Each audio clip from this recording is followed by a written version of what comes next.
Hello YouTubers, Alaska Prepper here. Today we are going to make what I consider the most tasty and satisfying stew that there is. Oxtail stew. And here is the star of the show. This beautiful oxtail I purchased from Costco, and guess what? The price is not that bad. As of yesterday, the price per pound is $5.99, which is much better than the $8.99 that they were charging just a while back. This is a very simple recipe that anyone can make, and I keep it simple so that I can taste each ingredient, but so that the oxtail remains the star of the show. And here we have a handful of carrots that we will be cutting into small cubes, 4 stalks of celery, 2 medium-sized potatoes, half of an onion, and what I like to call an Italian pepper. Now I don't know if it's Italian or not, but that's what I grew up calling it. In addition to this, we will need 1 quart of beef broth, about 1 tablespoon of salt or to your liking, half a teaspoon of garlic powder or so, half a teaspoon of adobo, 1 tablespoon of ground pepper, and a packet or cube of beef bouillon or to your liking as well. Before we set this to cook in our pressure cooker, I am going to cut the veggies into small pieces as they are not going to be the main starch for this meal. I have some leftover rice that I'm going to heat up, and it will accompany this stew once it's done. And this recipe, ladies and gentlemen, don't be intimidated by it. You can see how simple the ingredients are and easy to get. If you do not have a pressure cooker, you can always put this on a conventional pot over some heat on your stove and just cook it nice and slow for about 3 to 4 hours. The pressure cooker is going to cut the time down to only about 1.5 hours to 2 hours or so, and it's going to give us a very nice tender oxtail. Oxtail is one of those meats that you have to cook nice and slow. If not, it comes out really tough. Isn't that pretty, ladies and gentlemen? Now let's go ahead and add some spices to this before we put it in the pressure cooker. I like to add my spices now that I can spread them around and not have them bunch up or clog up inside of the pressure cooker. As you can see, I'm not using my Instapot Max.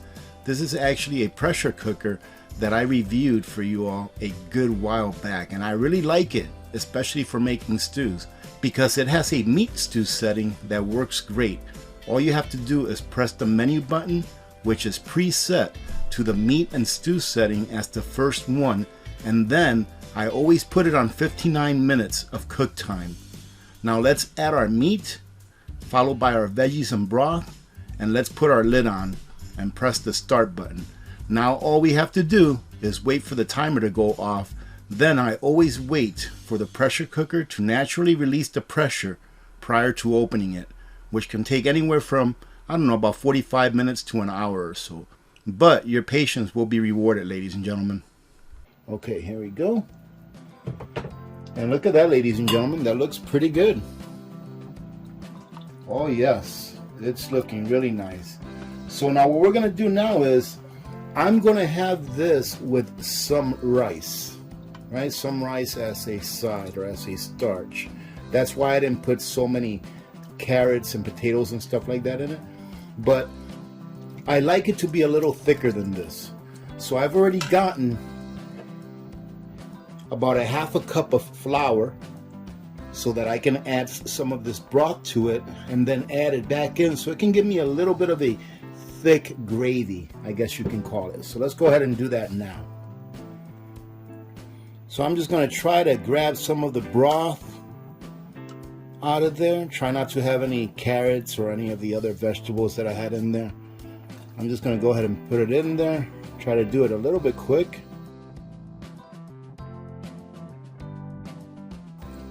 And there you go, that's looking pretty good. So what we'll do is we'll go ahead and add this back to our stew and stir it around, and then I usually let it wait at least a good 15-20 minutes to make sure that this does its job.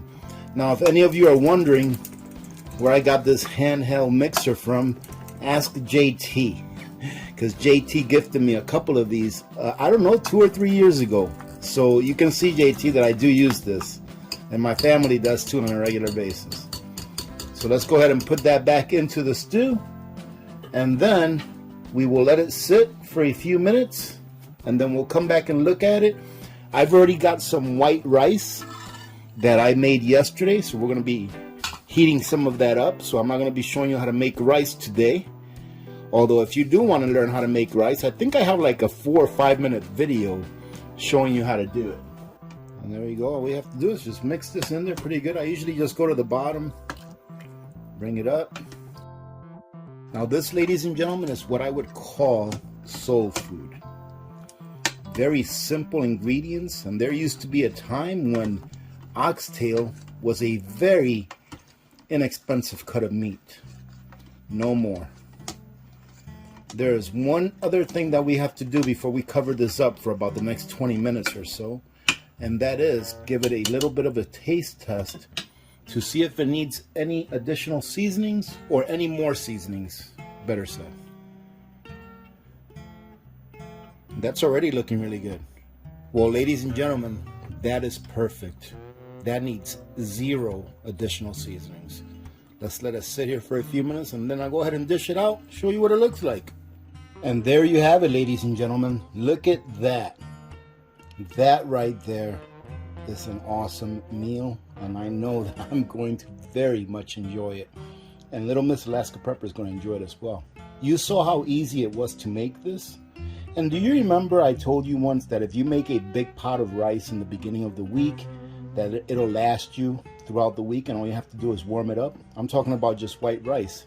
You can spice it up with whatever you want or have it like this. This is some rice that I made. I think it was yesterday that we made it. Either yesterday or the night before that we had in the refrigerator. All I did was warm it up. Absolutely nothing wrong with it. And this oxtail, I forgot to tell you during the beginning of the video that this oxtail, the best buy date for this oxtail was February of 2020.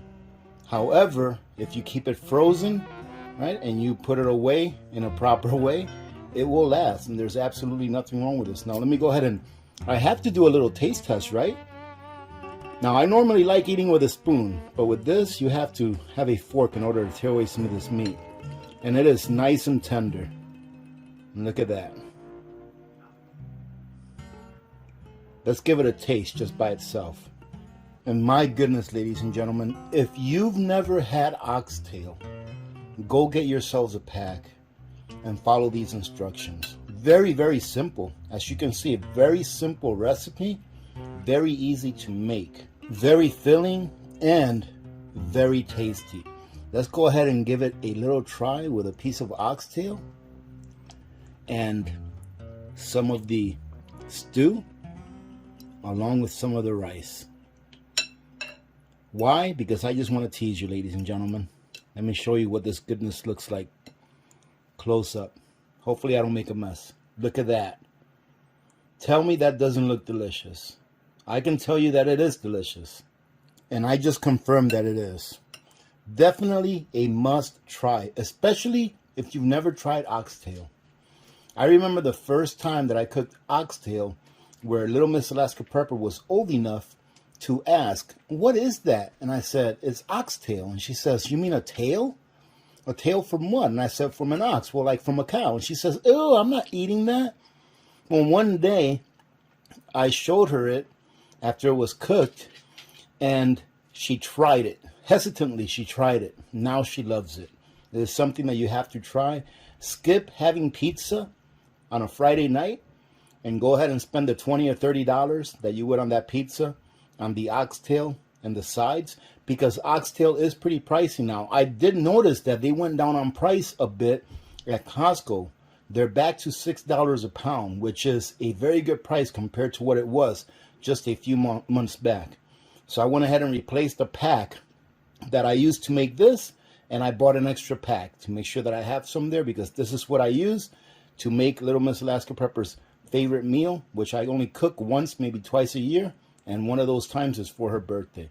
So I always want to make sure that I have a good stock in there in case they become unavailable or extremely expensive. I'm going to stop talking now, ladies and gentlemen, because I don't want this to get cold.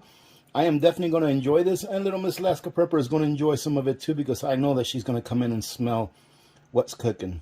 Having said that, Have a great day. Remember to be good to each other. When good people do good things happen. Remember to reach one, teach one, and repeat. If we all did this, the world would be a better place, and you know that it will be a better place. Many blessings to all of you and your families. I'm Alaska Prepper. I'm out.